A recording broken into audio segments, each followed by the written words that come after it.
Bonjour les yogis, c'est Valentine.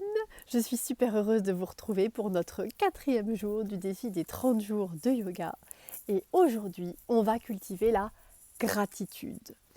La gratitude n'est pas une posture de yoga, c'est juste une posture non pas physique, mais une posture mentale et une posture émotionnelle.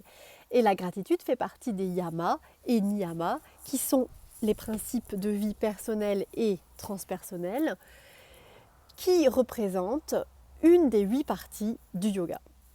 Donc, cultiver la gratitude, même si ce n'est pas une posture physique, fait partie intégrante de la démarche en yoga. Comment peut-on faire pour cultiver la gratitude ? Je suis certaine que vous la cultivez déjà au quotidien. Peut-être s'il y en a qui ont un petit peu de mal et qui se laissent facilement embarquer dans des pensées négatives, eh bien c'est le moment d'essayer de cheminer là-dessus. Et faites-vous confiance, soyez créatifs. Je suis certaine que vous connaissez déjà plein d'exercices pour cultiver la gratitude, que vous en avez inventé plusieurs. Moi, je ne fais que partager mon humble expérience et je vais vous donner les petites techniques que moi j'utilise, mais je sais qu'il peut y en avoir plusieurs. En tout cas, faites-vous confiance pour en créer des nouvelles. Donc pour cultiver la gratitude, déjà, première technique, vous pouvez vous placer dans le moment présent. Je me place dans le moment présent et je vais observer ce qu'il y a autour de moi. Et je vais notifier, alors ce qui marche bien c'est de le faire à voix haute, les éléments qui se trouvent dans mon environnement extérieur et pour lesquels je vais ressentir une émotion de gratitude et de reconnaissance. Donc par exemple, je vais faire l'exercice ici. Ah ben voilà, je vois mon magnifique figuier qui est devant moi ici. Et quand je le vois, j'éprouve de la gratitude et de la reconnaissance envers la nature, de le voir pousser petit à petit tous les jours. Je vois déjà une petite fille qui pousse. Et j'ai aussi une émotion de gratitude parce que ça me fait penser à un merveilleux moment que j'ai passé l'année dernière avec mes enfants. On est allé voir le pépiniériste parce qu'on voulait commencer notre jardin suspendu sur la terrasse. Et on était trop tôt dans la saison et le seul petit arbre qu'on pouvait prendre, c'était le figuier parce qu'il résistait bien au gel. Donc on a pris le figuier et là il a vraiment grandi depuis l'année dernière. Donc hyper gratitude. Voilà, je peux faire un exemple sur autre chose. Ah ben, par exemple, je vois des vieux bouts pourris que mon amoureux a ramenés et puis qui sont ici sur la terrasse. Non, ils sont pas pourris, je rigole, mais ils sont un petit peu vieux. Et alors gratitude d'avoir à mes côtés cet homme qui prend soin de moi et qui pense au fait que je lui ai dit que je voulais fabriquer des fils pour prendre mon linge sur ma terrasse et qui a trouvé ses bouts et il s'est dit que ça serait bien avec ma déco, etc. Et voilà, gratitude pour ça.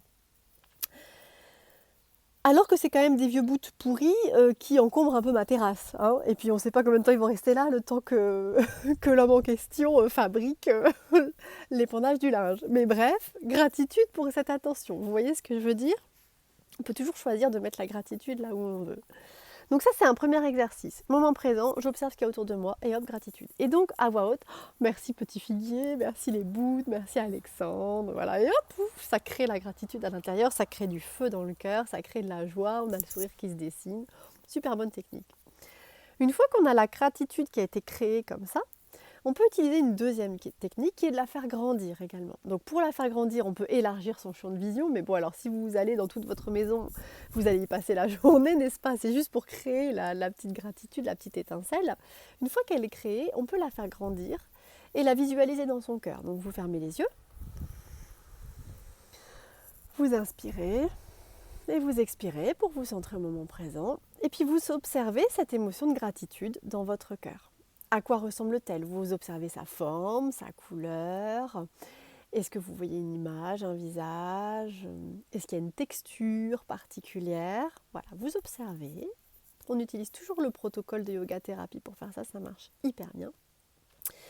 Et bon, alors personnellement, moi, je visualise souvent une petite flamme d'une bougie. Vous êtes sur votre objet et vous utilisez le souffle pour la faire grandir. Donc j'inspire.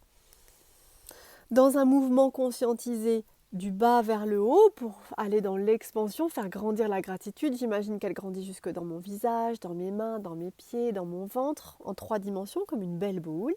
Et j'expire. J'imagine que je me détends à l'intérieur de cette émotion de gratitude. Je la diffuse en fait à l'intérieur de moi. Et puis vous faites ça pendant 3 respirations. Une autre technique aussi, pareil en utilisant la visualisation et le souffle, moi j'imagine un puits. Et alors mon puits, il n'est pas forcément dans le cœur, mais il est un peu plus bas. dans le ventre, au-dessus du nombril, dans le plexus là. Et alors quand je vais inspirer dans l'autre sens. J'inspire et je vais venir chercher à l'intérieur de moi, dans mon puits de gratitude, la gratitude. J'inspire, je vais chercher la gratitude. J'imagine un seau ou une main comme ça et que je prends l'eau.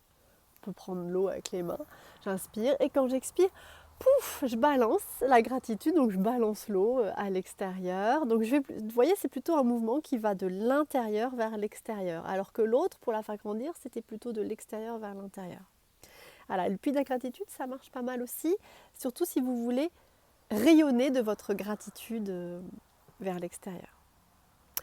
Voilà les yogis. Eh bien, écoutez, j'ai nommé les 3 techniques que j'utilise. Donc je vous propose aujourd'hui, durant toute votre journée, dès que vous conscientisez des pensées limitantes ou du mental ou des émotions qui vous entraînent ailleurs, je vous invite de vous replacer dans la gratitude à n'importe quel moment de la journée dès que vous le conscientisez. Voilà, merci beaucoup d'avoir écouté ce 4e jour du défi des 30 jours. N'hésitez pas, si vous avez envie et si vous ressentez le besoin physique de pratiquer physiquement, de reprendre la salutation au soleil, les pendiculations et Uddiyana Bandha que l'on avait vu dans les jours précédents. Vous pouvez les prendre dans l'ordre dans lesquels on les a vus. Hop, vous commencez, Uddiyana Bandha, pouf, quelques pendiculations, quelques salutations au soleil. Et ensuite, je me pose, je m'assois comme ça, ou alors je m'allonge en Shavasana sur le dos et je fais mes petites respirations de gratitude. Ça, mis bout à bout, ça va vous prendre 10 minutes dans la journée. Vous pouvez le faire.